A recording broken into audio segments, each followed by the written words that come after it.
How fast fashion harms our oceans. Our clothes are made of synthetic microfibers that affect the ocean.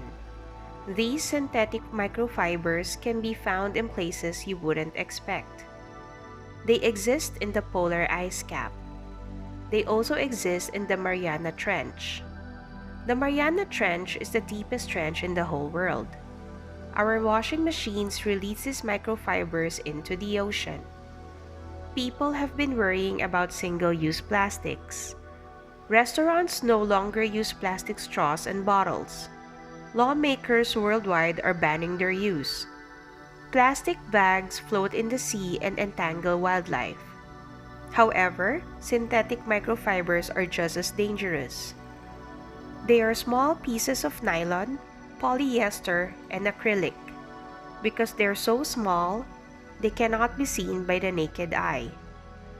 Our clothes are actually composed of plastic. When we wash them, hundreds of thousands of small plastic pieces are washed away. Reports estimate that 500,000 tons of microfibers are released into waterways per year. The average American or Canadian family releases 500 million microfibers every year. This was reported by the Ocean-Wise Conservation Organization. Water treatment prevents many of these microfibers from reaching the ocean. However, a big chunk of them still end up there. Water treatment centers in developing countries are also less effective. This allows more of the microfibers to enter their seas.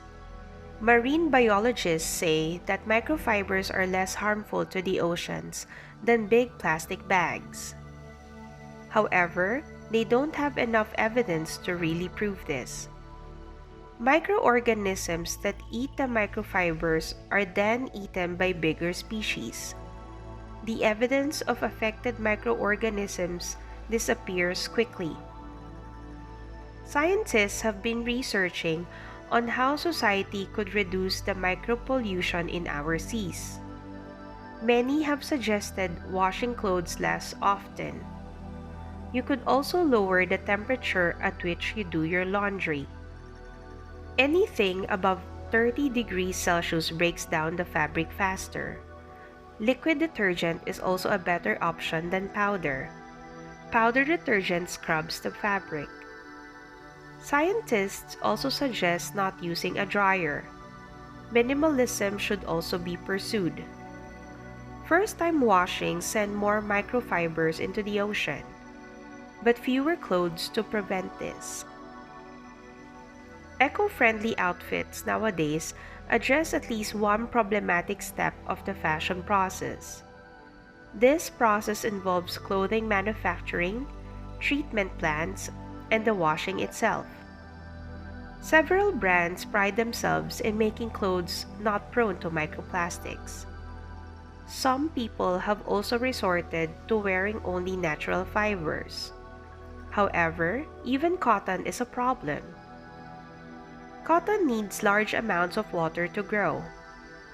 Farmers also use a lot of pesticide to protect them. These are ecological problems in themselves. Ultimately, the only way to prevent the release of microfibers is to stop wearing clothes. Of course, this isn't possible. Instead, stop buying new clothes.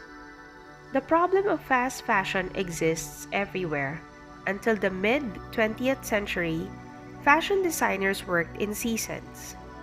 These seasons were based on the year: winter, spring, summer, and fall. Now, fast fashion relies on the replication of styles and fast production. They also use very low-quality materials to keep the outfits cheap. Unfortunately, these same materials are breaking down into our oceans.